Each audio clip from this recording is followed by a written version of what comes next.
Bonjour. Il est ravi d'être là. Ah non, mais je m'étais secouée avant la vidéo pour pas être plein de poils. Bon, tant pis. Bon, bonjour. J'espère que vous allez bien. Je profite d'être toute seule aujourd'hui parce que mon copain est au travail pour faire une vidéo story time sur notre arrivée à Budapest, parce que vous allez voir qu'il y en a des choses à dire sur notre arrivée à Budapest. Je m'excuse d'avance, vous risquez d'entendre des bruits puisque la fenêtre est ouverte parce qu'il fait 30 degrés dans l'appartement. Autant vous dire que chaque moment où il fait frais, on saisit l'opportunité d'ouvrir la fenêtre. Hein, voilà. Du coup je m'excuse par avance si vous risquez d'entendre des gens parler à l'extérieur, voilà. Surtout que j'ai passé 1 heure à batailler pour connecter mon téléphone en microphone externe à la caméra, mais je n'ai pas réussi. Donc c'est le micro de la caméra là actuellement, donc j'espère que vous m'entendez bien. Ah. Voilà ce que vous risquez d'entendre du coup assez régulièrement. Et je m'excuse aussi pour tout le bordel qui est en fond. Vous comprendrez si vous regardez la suite de la vidéo pourquoi c'est comme ça. Malheureusement on n'a pas le choix. Donc voilà, je suis désolée pour ce fond qui n'est pas très agréable. Déjà. Pourquoi on est à Budapest et pour combien de temps on est à Budapest? On est à Budapest jusqu'au 25 août. Voilà, parce que mon copain est en école d'ingénieur, et donc du coup il a un stage obligatoire à l'étranger d'une durée de 9 ou 10 semaines minimum. Donc du coup c'est pour ça qu'on est là. L'entreprise où il est en alternance en France a une filiale en fait à Budapest qui est beaucoup plus intéressante pour le cursus de mon copain. C'est pour ça qu'on est là. Donc j'ai préparé la vidéo, et oui. Hop là! Et voilà tout ce que j'ai à vous raconter aujourd'hui. Donc posez-vous, hein, prenez de quoi grignoter, mettez-vous à l'aise, hein, parce qu'on est là pour un petit moment. Donc je m'excuse aussi d'avance, je risque de beaucoup regarder mon téléphone, du coup, pour être sûre de ne rien oublier. Aussi, j'ai l'œil qui est très gonflé. Je sais pas si ça ressort un peu moins gonflé à la caméra, mais j'ai l'œil qui est gonflé puisque je sais pas ce qui se passe avec mon œil. Il y a pas longtemps, il était tout rouge, comme des vaisseaux qui avaient explosé, mais vraiment genre tout le côté droit de mon œil était genre en sang. Il me brûlait, il me faisait mal de temps en temps, et là depuis il a un peu gonflé, donc j'espère que ça se verra pas trop quand même à la caméra, parce que bon, il y a assez de soucis comme ça depuis qu'on est à Budapest. Franchement, on préfère en rigoler avec du recul maintenant, mais sincèrement c'était des épreuves. L'arrivée à Budapest, c'est une succession d'épreuves complexes. Voilà, c'est bon. Alors, pour commencer, le trajet. Donc faut savoir que nous on habite à Lyon, et de Lyon à Budapest, en voiture ou en train, il y a 13 ou 14 heures, et en avion il y a je crois 2 heures, quelque chose comme ça. Sauf que vu qu'on est venu avec... Je sais pas si... Ouh, je vais tomber. Vu qu'on est venu avec lui là, hein, avec lui là, et bah du coup on n'a pas pris l'avion parce qu'on avait peur que pour soit l'aller soit le retour il soit en soute, et on n'avait pas envie. Donc on avait le choix entre le train et la voiture, et on s'est dit quitte à avoir le même temps de trajet, autant que on prenne des libertés sur ce qu'on veut faire et ce qu'on peut faire pendant le trajet. Notamment pouvoir s'arrêter pour que le chat puisse aller à sa litière, pour lui donner à manger, pour pouvoir le sortir de la caisse, etc. Enfin bon. Voilà, donc on y est allé en voiture, donc mon copain, vu que j'ai pas le permis, a assuré le trajet tout seul, donc il a réparti ça en 3 jours. Donc on a fait 2 escales, la première à Vérone. Donc c'était un Airbnb mais typé chambre d'hôtel, donc c'était juste vraiment chambre, salle de bain, toilette. Il n'y avait pas de cuisine, il n'y avait pas de vaisselle, il n'y avait rien. et la connexion Wi-Fi était particulièrement médiocre. Mais sinon à part ça, c'était cool. Et on a fait notre deuxième escale en Slovénie. Alors j'irai pas m'aventurer à prononcer le nom de la ville sous peine d'invoquer un démon. Je vous le note quelque part par là. Et là-bas ça s'est déjà un peu moins bien passé. L'ambiance était pas très accueillante. Faut savoir que moi je suis très timide de base. Donc si j'arrive dans un endroit où... dans un endroit qui n'est pas assez accueillant ou pas très accueillant, je vais très vite me sentir mal et pas en confiance. Donc bon. Là on était vraiment face à des personnes qui regardaient de travers, qui nous fixaient à chaque fois qu'on passait, bref. Donc j'étais pas du tout à l'aise. Heureusement on n'y est resté qu'une seule nuit. Parce que sinon ça aurait été compliqué. Alors, en ce qui concerne du coup Budapest, déjà faut savoir que l'appartement on l'a réservé quand on était en France, parce qu'on pouvait pas se permettre, financièrement parlant, d'arriver à Budapest, de prendre un hôtel ou un Airbnb, tant de trouver un logement. Donc on a pris directement un logement, vu qu'on est là pour une durée assez longue, ça nous revenait moins cher de payer un loyer plutôt que de devoir payer un Airbnb ou un hôtel. Donc réservé en France, donc on s'est basé vraiment sur ce qu'on voyait et ce qu'on lisait de l'appartement, sur les annonces, les photos, les descriptions, etc. Mon copain est tombé sur une annonce qui était incroyable, vraiment trop cool. Un loyer de 650 € par mois pour un appartement récent, 28 mètres carrés avec mezzanine, bien situé, dans un quartier agréable et pas trop loin du travail de mon copain. Lumineux. Le seul petit bémol, c'est que dans l'annonce c'était écrit que les animaux n'étaient pas autorisés. Donc, qui ne tente rien à rien, on a quand même réservé l'appartement. Mon copain a reçu un message automatique lui disant que c'était ok, on avait la réservation, etc. Et au final, je l'ai quand même dit, je lui ai dit par précaution, envoie un message à la propriétaire. Parce que pas qu'on ait une mauvaise surprise en arrivant à Budapest avec le chat et qu'elle nous dise bah non c'est pas possible. Donc il envoie un message et effectivement il nous répond que bah non c'est pas possible, que l'appartement est trop récent pour pouvoir accueillir un animal. Parce que forcément qui dit animaux dit potentiellement des petits dégâts dans l'appartement. Donc il était trop récent, que les meubles étaient trop récents, tout neuf, etc. Donc pas possible d'accueillir un animal ici. Par contre, elle nous dit qu'elle a un autre appartement du même genre, un peu moins récent du coup, enfin un peu plus ancien, avec pareil, même surface au sol, avec mezzanine, bien situé aussi dans un bon quartier, à 10 minutes de celui qu'on avait voulu à l'origine, donc toujours pas très loin du travail de mon copain. Voilà, pardon, je débrouillais mon téléphone. Toujours pas très loin du travail de mon copain, donc pour le même loyer, donc on se dit bon.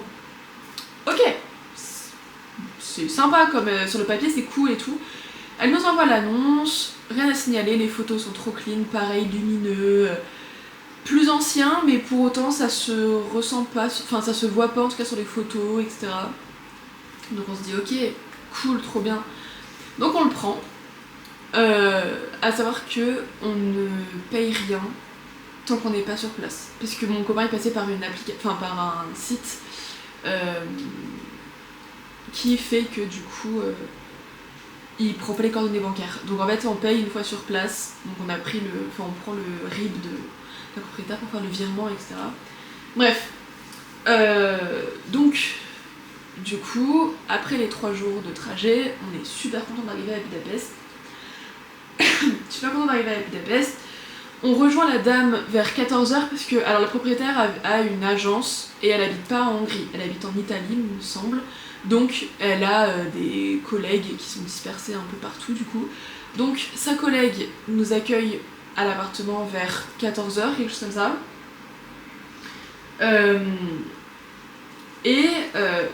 Chose importante aussi, c'est que sur l'annonce, c'était dit qu'on allait avoir internet dès l'arrivée.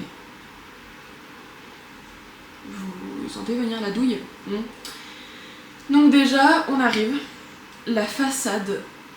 Alors autant sur le trajet pour aller à l'appartement, on est passé par des endroits où les architectures étaient tellement belle, on avait tellement hâte de visiter la ville parce que elle était trop belle, enfin vraiment les architectures étaient magnifiques.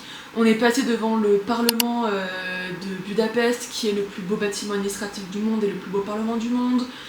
On est passé devant des immeubles qui vraiment avaient des moulures, enfin qui vraiment des très belles façades. Même les façades les plus simples étaient très belles, etc. Il s'avère que nous, notre façade, c'était autre chose. Hein, donc déjà, j'ai dit bon, déjà ça... C'est pas cohérent la façade avec l'intérieur du logement selon les photos, etc. Donc je me dis bon, on va bien voir, mais... Donc on rentre, et en fait déjà, moi, le premier point négatif, c'est que... je sais pas comment vous expliquer, mais en fait, c'est pas juste... Vous voyez, en France, quand vous rentrez dans un immeuble, vous avez à la limite un couloir, enfin un hall d'entrée avec toutes les portes des appartements. Vous avez l'espace de passer, etc. Là, c'était quand on rentrait, on avait un couloir qui menait à une cour intérieure. Et en fait, on devait monter sur le côté pour passer sur un balcon qui est commun. Je sais pas comment ça s'appelle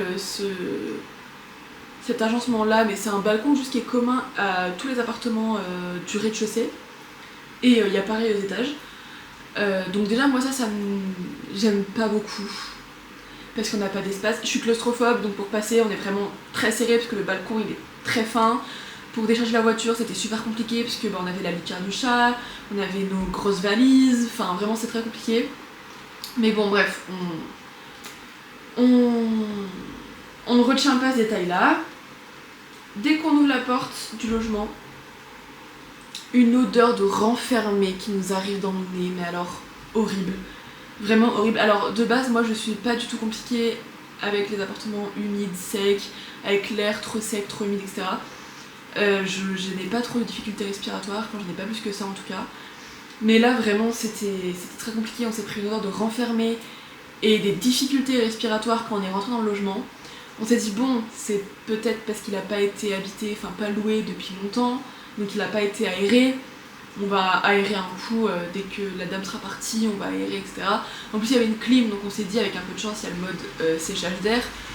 On s'est dit qu'on allait faire tout ça une fois que la dame serait partie. Bon, voilà. Donc la dame nous explique, etc. On lui fait le versement de la caution, mais détail important, pas d'état des lieux. Il n'y a pas d'état des lieux. Normalement, vous savez, quand on prend un appartement en France, enfin quand on le loue en tout cas, qu'il soit meublé ou non, il y a un état des lieux pour constater les dégâts, pour pas que de l'argent soit retenu de la caution du locataire si les dégâts étaient déjà là avant qu'il emménage. Donc on constate les dégâts, etc. Là, il n'y a pas d'état des lieux. Donc là, on a donné une caution, mais on n'a pas constaté les dégâts, donc enfin très bizarre. Donc déjà moi ça m'intrigue. Donc pendant que mon copain parle avec la dame, moi je fais un petit tour rapide, voir s'il y a des choses qui nous sautent aux yeux, qu'il faudrait relever, etc. Il s'avère que bon, il n'y a rien, comme dit l'appartement il paraît plutôt clean, si ce n'est l'odeur de renfermé. Et dernier point négatif, c'est que on est censé avoir internet à l'arrivée. La dame nous explique qu'en fait on n'aura pas internet avant lundi. Donc on est arrivé le samedi, on n'a pas internet avant lundi. Alors pour moi ça me posait pas trop de problème parce que j'ai un forfait qui fait que je sois en France, ailleurs en Europe ou ailleurs dans le monde, j'ai le même forfait. Que ce soit en France, à l'étranger, j'ai le même forfait. J'ai mes 100 Go de 4G, 5G et j'ai SMS, MMS et appels illimités vers la France et localement, donc vers les numéros du pays où je suis. Ce qui n'est pas le cas de mon copain qui lui a un forfait, un petit forfait à l'étranger puisqu'il a 22 Go de 4G je crois. Et soit très peu, soit pas du tout la possibilité d'envoyer des messages et d'appeler localement ou vers la France. Donc du coup très compliqué, donc on s'arrange comme on peut, on fait des partages de connexion, enfin c'est vraiment très très complexe. On décharge les affaires de la voiture et on pose tout en vrac dans l'appartement quoi, vraiment, quand je vous dis en vrac c'est vraiment en vrac hein. On installe en priorité les affaires du chat, donc ses croquettes, sa litière, son eau, tout ça, ses jouets, pour qu'il puisse se sentir à l'aise et qu'il s'y fasse rapidement à l'idée de l'appartement, du nouvel appartement. Mais nous on pose un peu notre truc en vrac parce qu'on aimerait faire on voulait faire un petit coup de ménage avant de tout ranger, etc. Donc déjà à ce moment-là je réalise qu'il y a peu de rangement, que ce soit pour les vêtements ou ou pour la nourriture, il y a très peu de rangement. Donc pour pallier à ça, on check les heures d'ouverture des magasins et les jours d'ouverture des magasins. Il s'avère qu'on a de la chance, en Hongrie les magasins sont ouverts du lundi au vendredi de 8h ou 9h jusqu'à 21h, non jusqu'au samedi même, et le dimanche ils sont ouverts pareil de 8-9h jusqu'à 19h. Donc on se dit bon, au pire on fera pas un plein de courses, on fera des courses régulièrement et on réapprovisionnera régulièrement pour éviter de devoir tout mettre en fouille parce qu'on manque de place. Donc on trouve de quoi faire le ménage avant de tout ranger. Donc je check le placard le plus logique. Vous voyez là il y a la porte d'entrée. Et en fait là c'est la cuisine. Et dans la cuisine juste ici ça fait un très haut placard. Donc je me dis bon pour faire le ménage ça va se trouver dedans. Donc j'ouvre et effectivement en tout cas il y avait de quoi faire le sol. Balai, serpillière, seau, aspirateur, il y avait même une tête de loup je crois, vous savez pour les toiles d'araignée et trucs comme ça. Je me dis ok top. Ça c'était sans compter le fait qu'il y avait de la moisissure aussi dans le placard. Il y avait vraiment genre des très très grosses taches de moisissure. Mais quand je vous dis des grosses taches c'est vraiment genre des taches comme ça sur genre tout le mur du fond du placard. Enfin tout le mur, parce que vous savez c'est juste un placard il a pas de fond. Enfin c'est juste genre un encadrement en fait avec une porte. Donc sur tout le mur il y a beaucoup de moisissure. Donc avant de tout ranger, je dis à mon copain, je dis attends, on va faire un tour des placards avant de prendre le risque de faire moisir notre nourriture et nos vêtements. L'appartement était très très humide et l'humidité s'était accumulée parce que on a envoyé un message à la propriétaire parce que vraiment genre l'air était irrespirable et enfin ce n'est pas normal de louer un appartement dans cet état-là, qu'on soit en France ou ailleurs. Je pense que la propreté est tout aussi importante, surtout quand on loue un logement. Donc on envoie un message à la propriétaire et elle nous dit vous inquiétez pas, il y a juste à ouvrir la fenêtre, c'est parce que l'ancien locataire n'aérait jamais, il ouvrait pas la fenêtre ni la porte. Pardon. Donc il ouvrait ni la fenêtre ni la porte, donc forcément l'humidité s'est accumulée, ce qui a fait moisir finalement. Hein, bon. Sauf que avant de lui envoyer un message, il faut savoir que on a pris bien 2 heures avant de réaliser ça, parce que on était fatigués donc on s'est posé un petit peu extérieur dans le canapé. Et pendant 2 heures, la clim était en mode séchage d'air, donc malgré ça, l'air était toujours super humide et irrespirable. Mais bon. Elle nous dit que si ça va pas mieux d'ici lundi, donc d'ici 2 jours, elle appellerait une entreprise professionnelle. Donc on laisse couler, on s'arrange pour ranger nos affaires de sorte à ce qu'on ne les mette pas dans le placard. Même si c'est dégueulasse, hein, mais on laisse couler. On passe la fin de journée, la soirée, on va dormir, voilà. À partir de maintenant, il y a un détail qui est très important, c'est que les gamelles du chat sont branchées. C'est-à-dire qu'il a une fontaine à eau, et en fait, c'est donc un bloc donc, où on met de l'eau, et il y a un couvercle, et en fait quand on la branche, donc il y a un filtre, etc., et quand on la branche, ça fait un petit tourbillon et ça fait monter l'eau jusqu'à la partie gamelle. Si elle n'est pas branchée, en fait, il n'a pas accès à l'eau. S'il y a le couvercle, il n'a pas accès à l'eau parce que du coup, l'eau ne monte pas. Et pareil pour ces croquettes. Alors ces croquettes, c'est moins chiant, c'est un distributeur automatique qu'on a paramétré sur le téléphone. Et lui, c'est cool parce que il est branché, mais s'il n'est pas branché ou s'il y a une coupure de courant ou quoi, il a des piles qui prennent le relais. Donc du coup... ça c'est très pratique. Mais très important du coup le détail du chat, des gamelles du chat qui sont avec l'électricité. Parce que on se réveille le lendemain, donc aux alentours de 10h30, 11h, et on n'a pas d'électricité. Donc on veut allumer la lumière pour aller prendre le petit déj, ça ne s'allume pas, donc on se dit bon c'est peut-être l'ampoule qui a sauté. Donc on essaie d'allumer toutes les lumières du logement, aucune électricité.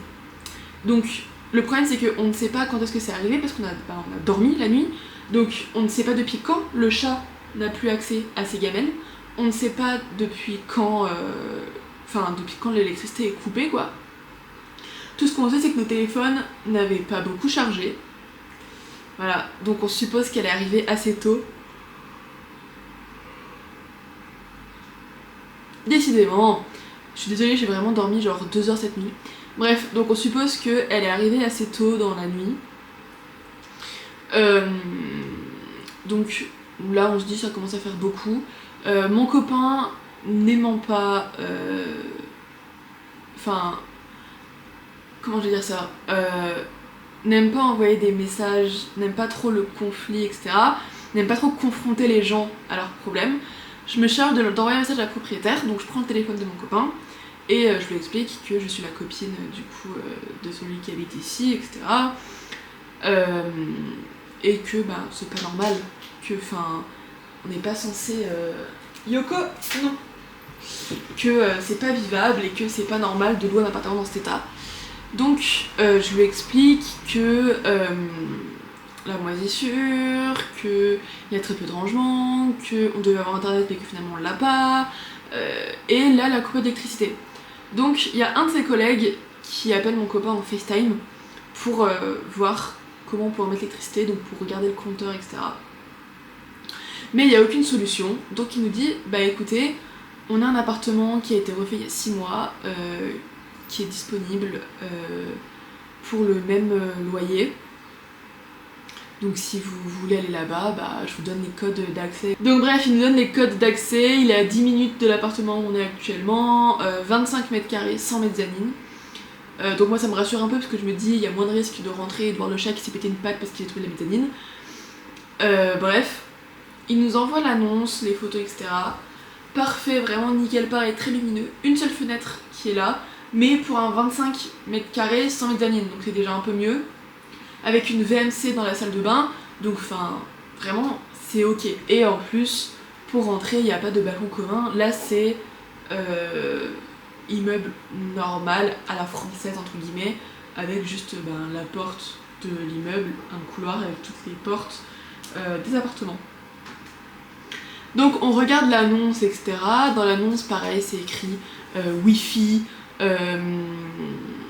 machine à laver, cuisine équipée, vraiment incroyable, trop cool. On arrive, pas de four, la machine à laver est en commun avec tout l'immeuble, le wifi pareil est en commun avec tout l'immeuble, donc pas du tout sécurisé comme réseau wifi. Et du coup il n'y a pas de clim, non, le chat. Et du coup, il n'y a pas de clim, donc bon, c'est chiant un peu, parce que payer 650 € de loyer pour un appartement où on n'a même pas de machine à laver, même pas de four, on se dit bon ok, mais au moins dès là le problème de l'humidité etc il est résolu, l'appartement il est clean. Ah oui, et du coup il n'y a pas de placard non plus, de penderie, de placard pour les vêtements. Il n'y a que cette penderie là, c'est pour ça que c'est très compliqué à gérer du coup. Mais du coup j'envoie quand même un message au propriétaire parce que on regarde l'annonce et en fait on se rend compte que le loyer il est 100 € moins cher alors qu'il nous a dit que ce serait le même loyer. Donc on a payé un loyer 100 € plus cher que ce qu'on aurait dû. Donc je lui envoie un message.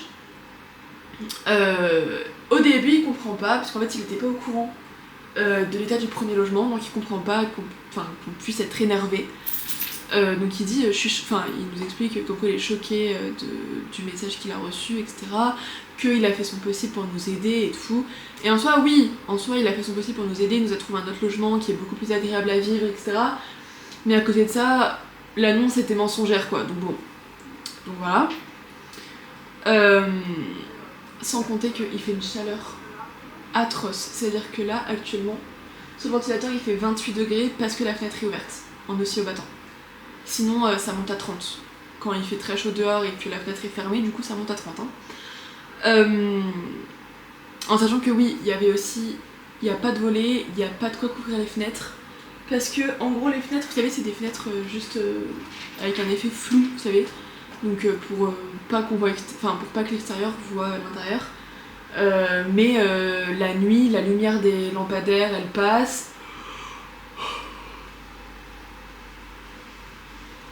La lumière du lampadaire qui est juste devant là, elle passe. Le jour, pareil, du coup il fait plein jour. Donc si on veut se poser avec le vidéoprojecteur ou quoi, bah on peut pas parce qu'on le voit pas vu qu'il fait jour. Donc on a dû acheter de quoi couvrir les fenêtres.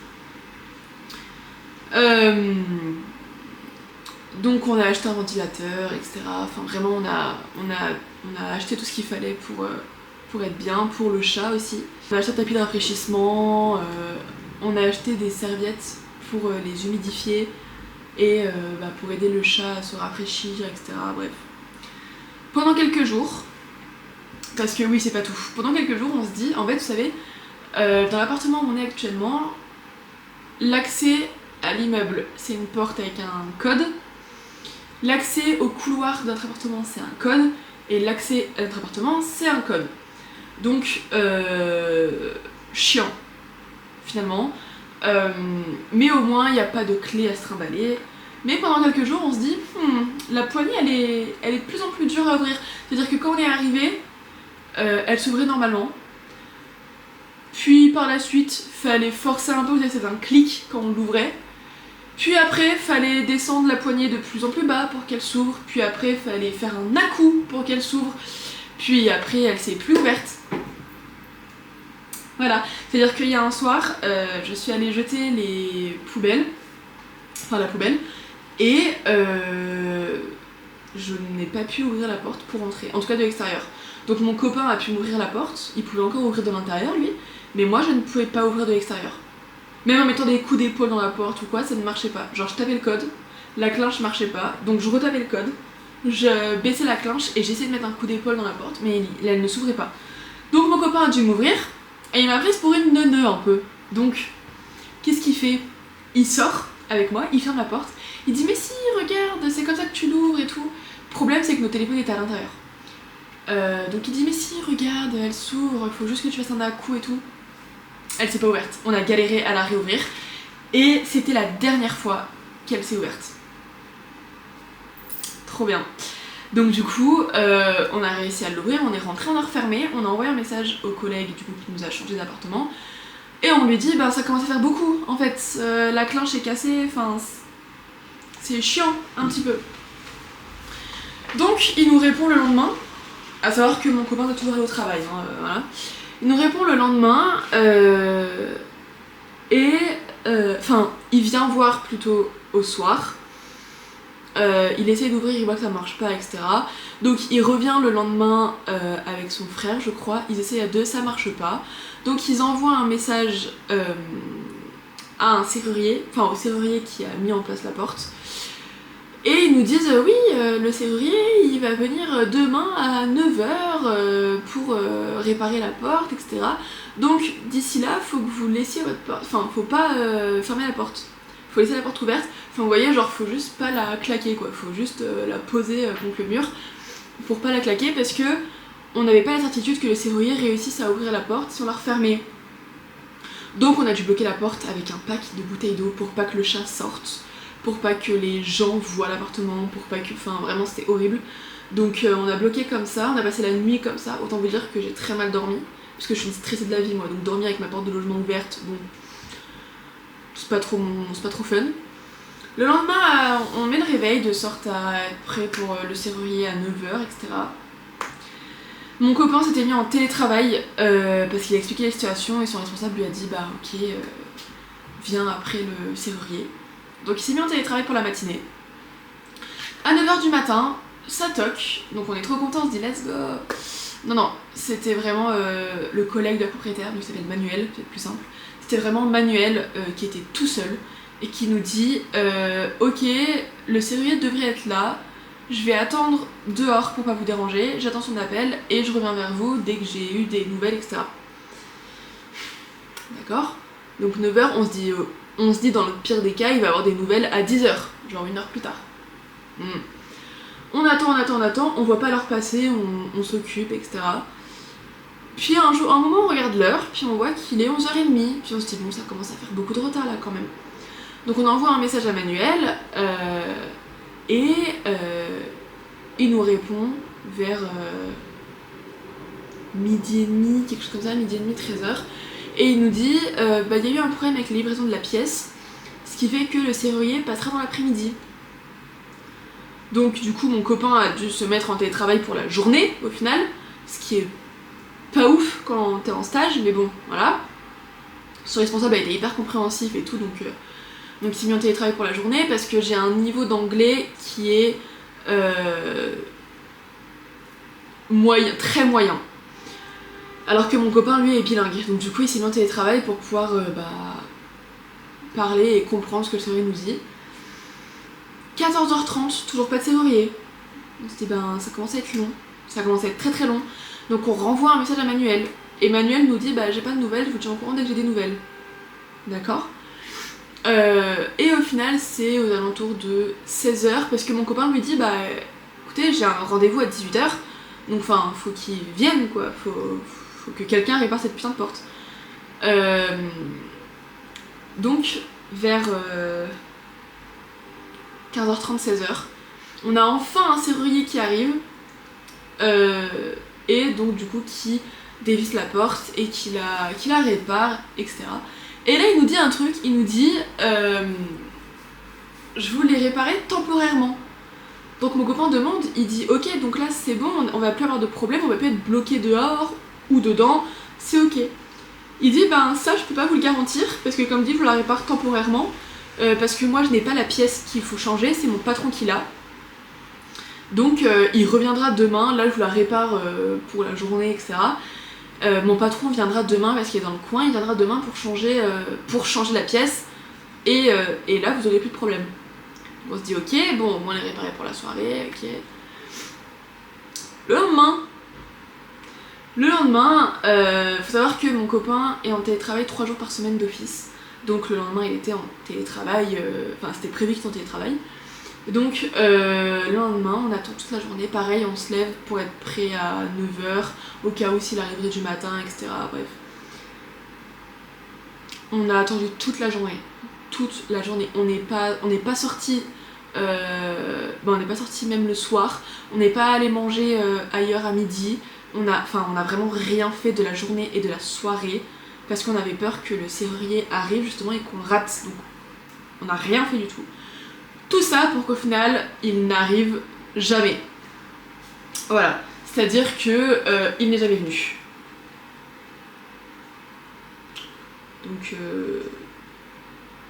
Donc sympa, hein, finalement. C'était un moment trop cool. Voilà, et donc c'est-à-dire que là encore actuellement du coup la pièce n'a pas été changée. Donc là la poignée recommence à refaire la même chose qu'elle faisait au début. Donc là ça refait un clic quand on l'ouvre. Voilà, donc normalement la prochaine étape c'est que on doit la baisser encore plus bas pour ouvrir. Ensuite il faut mettre un à-coup et ensuite il faut baisser et mettre un coup dans la porte pour l'ouvrir. Et après on l'ouvre plus. Voilà. Donc on a renvoyé un message à Manuel qui a dit que il allait rappeler le serrurier du coup. Mais on a toujours aucune nouvelle. Voilà, un bonheur. En sachant que, en parallèle, parce que oui, il n'y a pas que ça comme problème, oui, on a eu un autre problème majeur. C'est le chat. Qui est, je ne sais où, il est là-bas. C'est le chat. Parce que le chat, alors attendez que je vous montre quand même. Dans l'appartement, on a mis des fausses plantes. Notamment comme celle-ci. Donc vous voyez, celle-ci, elle a des bouts qui sont un petit peu pointus. Hein, voilà, donc elle est en plastique. Donc en fait, on s'est dit, y a rien à craindre. Enfin genre, c'est pas une plante toxique pour les chats ou quoi. Ça faisait déjà une semaine qu'on était là, ils s'étaient pas particulièrement intéressés. Donc on s'est dit, ok, c'est bon, on n'a pas besoin de la planquer et tout, machin. Bien sûr.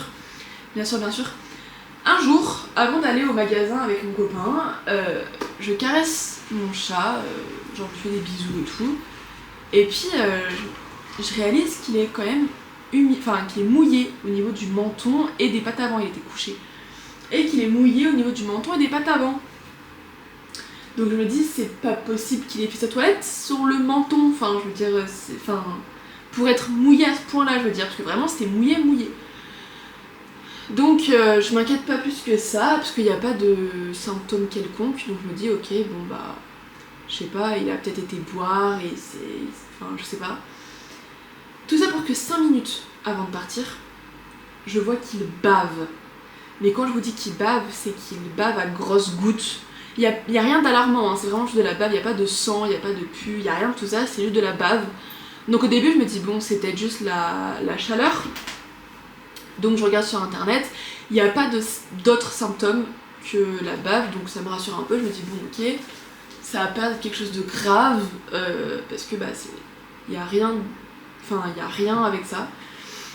Donc on part au magasin et au bout de 20 minutes j'ai un stress et je me dis, imagine il développe des symptômes pendant qu'on n'est pas là et genre je sais pas, je me fais les pires scénarios, je me dis imagine il fait une crise d'épilepsie, imagine il crache du sang, je me fais les pires scénarios possibles. Donc du coup mon copain lui va faire les magasins parce qu'il lui fallait des trucs et moi du coup je rentre à l'appartement pour aller surveiller le chat, m'assurer que tout va bien, etc. Et par précaution en rentrant j'appelle notre vétérinaire en France. Je leur dis oui, j'ai un problème, c'est que mon chat s'est mis à baver, je ne sais pas pourquoi, peut-être que c'est la chaleur, etc. Mais j'aimerais bien savoir pour quelle raison il peut baver. Donc elle me dit oui, bah, peut-être que la chaleur joue. Et de là elle me pose une question, elle me dit est-ce que vous avez des plantes chez vous? Et je lui ai répondu, je dis bah non. Et après je regarde et je dis alors si, on a des plantes mais c'est des fausses, elles sont en plastique. Elle me dit vous êtes sûre de ça parce que ça peut être toxique pour les chats, etc. Donc je dis ok, bah merci beaucoup, je vais vérifier et tout. Et puis elle dit bah si c'est ça, prenez rendez-vous parce que ça peut être grave. Donc je dis ok, super, j'avais vraiment besoin de dépenser de l'argent pour du vétérinaire. Bref, donc du coup, je vérifie la plante. Quelle ne fut pas ma surprise de réaliser que il y avait ça. Donc un bout de la plante qui a été mâchouillé, voilà, et un bout de la plante qui a été cassé. Donc là je me dis ok ben c'est mort, c'est ça, c'est ça, c'est sûr certain c'est ça. Donc j'appelle mon copain, je lui dis oui faut que tu rentres, faut aller chez le vétérinaire parce qu'en fait Yoko a juste mangé du plastique qui est, je le rappelle, hein, un petit peu pointu, un petit peu piquant. Donc potentiellement il risque une occlusion intestinale, il risque une perforation, il risque quelque chose. Donc je dis faut qu'on aille voir un vétérinaire. Donc on regarde le vétérinaire, un vétérinaire pas trop loin et assez bien noté, etc. On en trouve un noté 4,5 ou 4,8, quelque chose comme ça, sur Google. Donc on y va, sans rendez-vous et tout. Et moi j'étais stressée, hein, j'étais paniquée vraiment. Donc je me mets à pleurer parce que j'ai peur qu'il ait un truc de grave et tout. Alors que vraiment juste il bavait, hein. Son comportement était normal, il jouait, il dormait, il mangeait, il buvait, il se roulait, il courait, vraiment était normal, juste il bavait quoi. Mais j'étais paniquée as fuck. On voit le vétérinaire, on lui explique et il nous dit bah écoutez je finis ma consultation et je viens vous chercher. Donc il vient nous chercher. J'avais pris la plante avec moi, hein, pour qu'il puisse constater un petit peu, pour qu'il puisse nous dire si c'est toxique, si c'est grave, s'il risque quelque chose. Il nous dit écoutez, en l'état votre chat ne risque rien parce que le bout qu'il a avalé est beaucoup trop petit, même s'il est piquant. Vous savez, ça fait comme quand on mange une frite qui est genre un peu trop pointue, vous voyez, ça nous fait un petit peu mal dans la gorge, mais pour autant ça nous perfore pas l'estomac quoi. Donc c'est la même chose, il nous dit il risque rien de grave, c'est potentiellement juste il n'a pas digéré du plastique, voilà. Et du coup on se dit ok bon c'est déjà ça, ok. Donc il décide de l'ausculter quand même, et en fait il remarque que au niveau de sa joue, il est griffé. Donc je pense que c'est en mangeant le bout de la plante qui est un peu pointu du coup, qui s'est griffé. Et il nous explique que ça peut être à cause de ça qu'il bave. Parce que du coup ça s'est enflammé, potentiellement ça s'est infecté, donc il bave, bref. Donc il lui fait par piqûre un antibiotique et un anti-inflammatoire. L'antibiotique c'était juste au cas où, il nous a dit il n'y a pas besoin de lui en donner tous les jours, il faut juste lui donner là une dose au cas où, voilà, pour contrer si c'est infecté, et avec du coup une dose d'anti-inflammatoire pour éviter que l'inflammation se propage. Donc il nous prescrit 3 pipettes d'anti-inflammatoire à mettre soit dans ses croquettes, soit dans sa nourriture, soit directement dans sa bouche. Bon, Yoko, on sait que lui donner des médicaments, etc., c'est compliqué, donc on lui mettait dans ses croquettes. 85 €. 85 €. D'accord ? Parce qu'il y avait 30 € de surplus, vu que c'était un week-end en plus. Donc 85 € pour 3 pipettes d'anti-inflammatoire. Donc je me suis dit, bon, ok, ça commence à être tendu niveau argent. Mais bref, je préfère payer 85 € et que mon chat aille bien, plutôt que de me dire, ok, ça va passer, qu'au final ça passe pas, que ça s'empire et qu'il va pas bien. Et que je paye encore plus cher après du coup. On rentre à l'appartement, etc. Donc on surveille bien qu'il ne vomit pas, qu'il n'ait pas de symptômes qui se développent. Rien, nickel, il va à la litière comme d'hab, il mange comme d'hab, il boit comme d'hab, il joue comme d'hab, il dort comme d'hab, bref. On se dit ok, chill, c'est bien, c'est cool, ok. Vient le soir, c'était la fête de la musique en plus, donc on va se promener et tout, et j'étais très stressée, je me dis punaise, imagine là on rentre et il est pas bien, imagine on rentre, il y a des symptômes qui sont développés, imagine, enfin bref, vraiment la pire chose. Je me suis forcée à rester dehors parce que je me suis dit je stresse pour rien, en fait, c'est sûr et certain que je stresse pour rien. Donc je me suis forcée à rester dehors et à profiter avec mon copain, etc. On rentre à l'appartement, effectivement j'ai stressé pour rien, il allait très bien. On va se coucher et le lendemain matin, donc je me réveille pour aller aux toilettes et je remarque qu'il a fait ses besoins en dehors de la litière. Mais c'est vraiment, sa litière elle est là, lui il a fait ses besoins vraiment là-bas quoi. Enfin genre donc je me dis oula c'est un problème. Ces selles elles étaient un peu molles, donc je me dis oula, je sais pas si c'est considéré comme une diarrhée, mais c'est un problème parce qu'un chat, quand il fait en dehors de sa litière, généralement, ça peut signifier une alerte pour quelque chose. Donc je me dis, bon, problème. Sauf que c'est la première fois que ça arrive, et que avec l'antibiotique, c'est possible que ça lui ait un peu perturbé son système digestif, etc. Donc on se dit, ok, on va surveiller que ça n'arrive pas une autre fois. On va surveiller sa litière, qu'il fasse ses besoins correctement et qu'il les fasse plus en dehors de la litière, enfin voilà. Donc nickel, la journée passe, nickel, c'était vraiment je pense l'antibiotique qui l'avait mis un peu HS. La journée passe, pas de diarrhée, pas de vomissement, rien, parfait. Le soir, on fait rien d'intéressant, en tout cas on va pas se promener, on reste à l'appartement. C'est un moment où on va dormir et en fait moi je dors très tard, j'ai un rythme de sommeil terrifiant, hein, c'est-à-dire que vraiment je m'endors à 3-4 heures du matin et je me réveille soit à 8 heures et je suis d'aplomb et je fais ma journée normale, soit je me réveille à 14 heures, soit je me réveille à 8 heures et je me rends dans la journée, enfin bref, j'ai un rythme de sommeil qui est terrifiant. Et là, pour une fois, je m'étais endormie à genre minuit et demi, je crois, quelque chose comme ça. Et à 2 heures du matin, j'ai été réveillée par un bruit hyper chelou. Et en fait, dans ma tête, je me suis dit, ça ressemble à un chat qui vomit ce bruit. Ça me rassure pas grandement. Donc effectivement, je prends ma lampe torche, hop, je me lève, je fais le tour du logement, et effectivement, le chat avait vomi. Mais alors, concours de circonstances, puisque en fait, la journée, on mangeait des concombres, et en fait, j'avais vu que, la vétérinaire m'avait dit en tout cas que c'était bien d'aider un petit peu, vraiment une petite dose de concombre aux chats parce que ça les hydratait et puis ça leur faisait du bien quoi, c'est frais, ça hydrate, ça leur sort en guise de friandise. Donc on mangeait concombre, j'avais coupé vraiment genre ça de concombre que j'avais coupé en petits morceaux et tout. Je l'avais mis dans sa gamelle et il était réticent à manger, hein, c'est-à-dire qu'il mangeait un petit bout par-ci par-là, mais il mangeait pas aussi bien que c'était des croquettes ou une friandise ou des choses comme ça. Donc on lui a laissé, on se dit bon ça se trouve il aime pas. Et en fait il s'avère qu'il n'a juste pas digéré le concombre et que c'est pour ça qu'il a vomi dans la nuit. C'est juste qu'il a pas digéré en fait le concombre. Et puis comme dit, il a pas vomi une grosse quantité non plus, donc c'était pas alarmant. Et puis en fait, c'était 2 événements isolés sur la même période, oui et non, parce que du coup il y a eu un jour d'intervalle entre les 2 événements. Donc on s'est dit bon, on va attendre de voir comment se passe la journée, s'il revomit, s'il a de la diarrhée, si machin. Et non, il n'y a rien eu. Depuis, il n'y a plus de problème. Et quelques jours après, mon copain se pose à table pour se mettre en télétravail, enfin pour travailler quoi. Et il voit un petit bout de plastique sur la table, il se dit c'est quoi, ça vient d'où et tout. Vous voyez le bout de la plante? Je l'ai perdu. Là. Le bout de la plante déchiré, qui a été croqué. Ouais. Et ben le bout de plastique venait de là.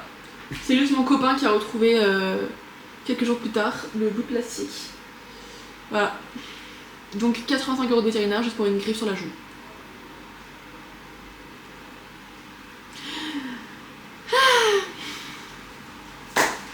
Voilà, ça fait plaisir. Avec du recul, on préfère en rire qu'en pleurer parce que le chat maintenant va bien, nous on va bien, on est dans un appartement qui est vivable. Donc on préfère en rire qu'en pleurer. Mais sur le coup, en fait c'était un enchaînement d'événements. Parce que vraiment tout s'est enchaîné, hein. Le premier logement, la poignée, le vétérinaire, enfin vraiment tout s'est enchaîné. Donc c'est vraiment l'enchaînement des événements qui fait que on a fini par vraiment être à bout de nerfs. Mais bon là ça va mieux, là on profite de notre séjour à Budapest. Là, par bonheur, il pleut dehors donc il fait très frais. Cette semaine il fait très très frais. Donc ça c'est un bonheur. Mais donc voilà. Et bien cette vidéo est maintenant terminée. J'espère que les péripéties, que nos péripéties vous auront fait un petit peu rigoler. Nous sur le coup non. Hein, c'est vraiment maintenant qu'on en rigole. À la base je voulais attendre le retour en France pour faire la vidéo Storytime, mais en fait je me dis, vu que je vais vlogger le retour en France, bah du coup vous serez au courant de ce qui se passe, etc. Donc ma foi, voilà. J'espère que ça vous a plu. J'étais un peu stressée hein, parce que c'est ma première vidéo face cam, mais j'espère que mon stress ne s'est pas trop ressenti pendant la vidéo. J'espère que vous avez passé un bon moment, que ça vous a plu.